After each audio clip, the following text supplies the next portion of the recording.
Hello my friends, today we're going to talk about TSM, Taiwan Semiconductor Manufacturing Company, or otherwise known as TSMC. That is the abbreviation, but it's traded on the stock exchange as TSM, and it is the world's largest dedicated independent semiconductor manufacturer. Now, as you may know, there has been a chip shortage since early 2020, largely due to COVID-19. But even still, I would say that TSM is a fantastic buy due to their great financials. If we go to Edgar, you just simply type in sec.gov/Edgar and then search for TSM, and you can get all the different filings for the company. They use 6Ks because they are foreign. They're based in Taiwan. And then 20Fs for their annual statements. So over here I have their latest 20F, and you can see they're denominated in TWD. The latest one is also denominated in USD. But in TWD, if we look at the basic earnings per share, it goes 70, 68, and 98 because the revenue has continued to go up. So total comprehensive income for the year, we have 72 and then 42, but then we have this huge jump to 480,000, and that is very, very large, as we could kind of tell by the basic earnings per share. TSM, as you can see, will just continue to go up because microchips will continue to be used, the demand will continue to increase, and it's just going to keep going up. TSM is investing massively in its business, boding well for revenues and earnings over the next couple years, continuing to increase. It produces around 57% of the global chip production, so that is a substantial amount. TSM is a large player, and they manufacture chips that are both ARM and Intel, and so they really are extremely useful. The Samsung and Intel are going to continue using TSM because TSM doesn't design its own chips, just manufactures them. As we continue to incorporate more and more Internet of Things appliances, we will see more and more demand for these little microchips. Even refrigerators are made with microchips nowadays. This, of course, bodes well for the future of TSM. And then if we go to the consolidated statement of financial position, we can see this year and last year for comparison.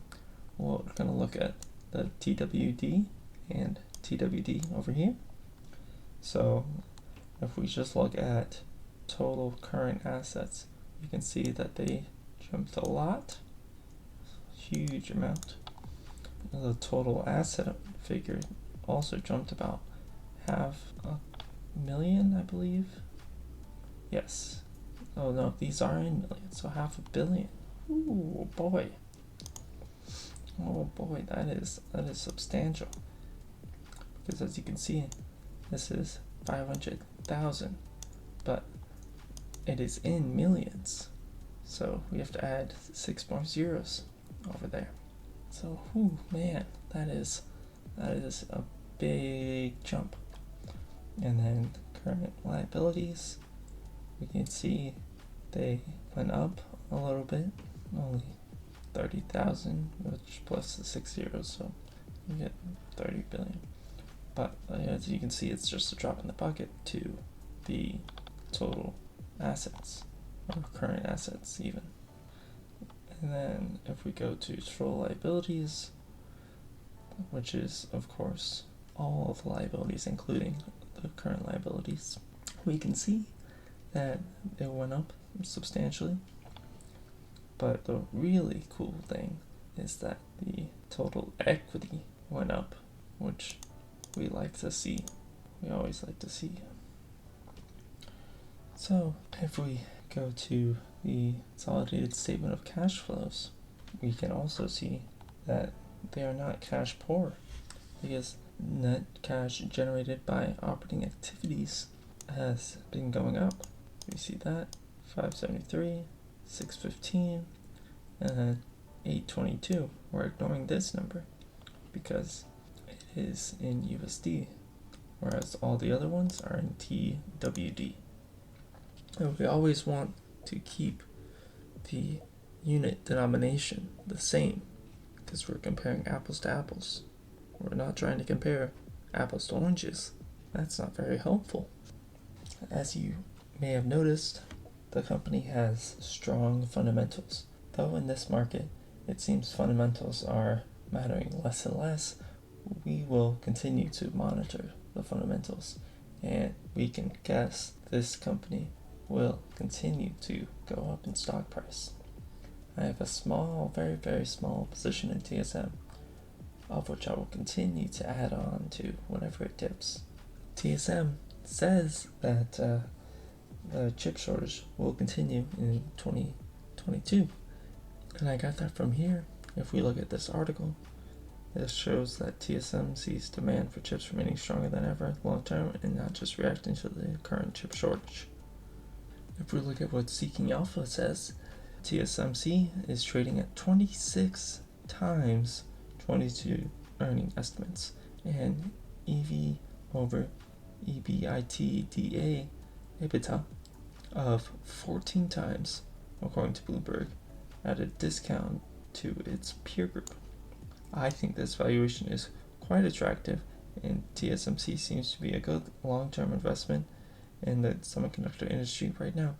Now, I don't think TSM is overvalued at all, even though we can see that they're trading at ludicrous amounts, 26 times their 2022 earnings estimates, and an EV over EBITDA of 14 times.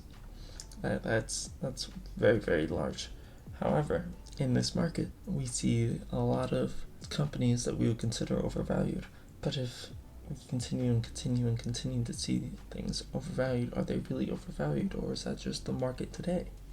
So, like I already said, I have a small position in TSM, and I will continue to add because TSM looks to be in a great position, very established, and will likely boom in the next couple years.